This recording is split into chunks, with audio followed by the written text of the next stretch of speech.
திமுக கூட காங்கிரஸ் கட்சி கூட்டணி பேச்சுவார்த்தை தொடங்கின சில நாட்கள்லயே அடித்து ஆட தொடங்கி இருக்கு. ஒரு பக்கம் ராகுல் காந்திக்கு நெருக்கமான பிரவீன் சக்கரவர்த்தி விஜய பாராட்டி போஸ்ட் போடுறாரு, உடனே நேர்ல போய் சந்திக்கிறாரு. இன்னொரு பக்கம் காங்கிரஸ் தலைவர் செல்வ பெருந்தகை காங்கிரஸ் சார்பில் போட்டியிட விரும்பும் காங்கிரஸ் கட்சியினுடைய உறுப்பினர்கள் கிட்ட இருந்து தேர்தலுக்கான விருப்ப மனுக்களை இப்பவே வாங்க தொடங்கிட்டாரு. குறிப்பா தமிழ்நாட்டுல பாத யாத்திரை பண்ண மக்களவை எதிர்க்கட்சி தலைவர் ராகுல் காந்தி திட்டமிட்டு வரதா சொல்றாங்க. அவர் மட்டும் இல்லாம பிரியங்கா காந்தியும் பேரணியும் நடத்த போறாங்களாம். இதன் மூலமா காங்கிரசினுடைய பவரை காமிச்சு திமுக கிட்ட அதிக இடங்களை கேட்கலாம்னு காங்கிரஸ் பிளான் வச்சிருக்காங்களாம். காங்கிரஸ் மாதிரியே விசிகாவும் அதிக இடங்களை கேட்க போறதா தகவல்கள் வெளியாகி இருக்கு.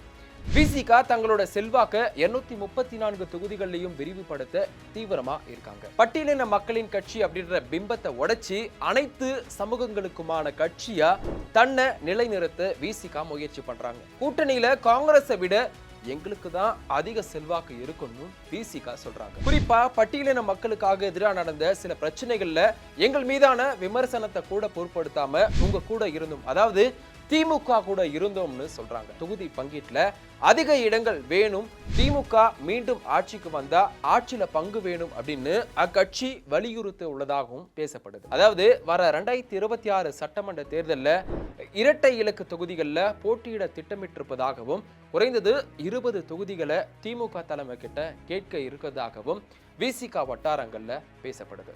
காங்கிரஸை விட நாங்க தான் பலமான கட்சின்னு சொல்லி அதிக இடங்களையும் கேட்க இருக்காங்களாம் விசிகா.